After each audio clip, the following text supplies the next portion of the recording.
Matthew, thanks for joining us. As we all know, better transport vitally important to carbon reduction, and electric vehicles are certainly playing their part in that.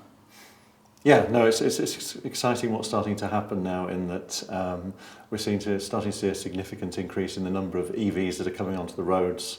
When I drive into work, I generally pass a few and I generally walk past a few, so that they're starting to happen. They'll make a big impact on the quality of the air in city centres as they start to become more predominant, and just generally in terms of a more environmentally sustainable, low carbon, low fossil fuel environment, that EVs are starting to make an impact on the way we live, I think. You mentioned there that you drive past a lot of EV cars, but are the UK falling behind in terms of EVs, in terms of Europe? In terms of EV adoption, we're starting to pick up again now. So the sales are starting to increase. So Norway and the Netherlands were really starting to have far more sales than us. So I think we're starting to see sales increase as different models come onto the market. So it was not a case that people necessarily just didn't want an EV. They also wanted an EV that they were comfortable with. So that's starting to change now. We just need to make sure that the infrastructure is developing at the right kind of pace now and the right level of sophistication to keep up with the rest of the world, and the requirements of drivers as well. Well, of course, I was going to say that the requirements of drivers have obviously got to come into play here, haven't they? It's a major part with what you guys are trying to do. Yeah. So there's the amount of infrastructure is important. So people need to be able to charge their vehicles. Also, they're starting to require a different degree of sophistication now. So they want to have a service provision. They want the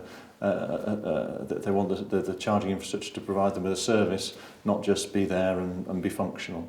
And this is what we're starting to see overseas, which is accelerating faster than the UK. It's more sophisticated in Europe now. That's been one of the concerns, the concern being that the range of the EV, how far it can go, and the fact that the charging mechanisms are not easily come by. How are you addressing that? Okay, so rapid charging is becoming increasingly important. People are feeling, or it seems to give people confidence. Even if they don't use it, it gives people confidence that they can make the journey.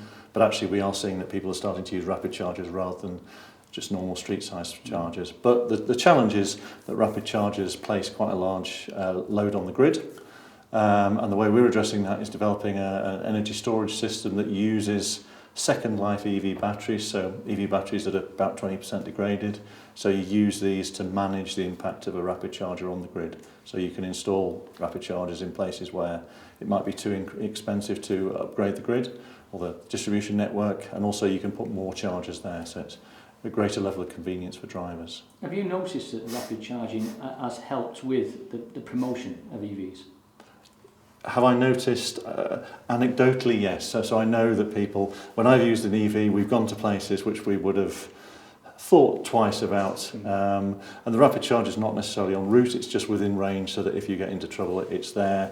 But also, anecdotally, I know a few people who have just changed their charging behaviour altogether. So they've stopped planning where there's a charger in a car park, they've just gone to a rapid charger when it's convenient to fill up. Fantastic. Plenty of challenges ahead for you, but you're getting there. Yeah, I think so. It's tremendously exciting. It's a really exciting world. I think the exciting thing about EVs is they're a transport asset, they're a mobility asset, but they're also part of the energy system, and they're both two worlds that are experiencing a lot of change at the moment. Fantastic. Thank you for your time. Okay.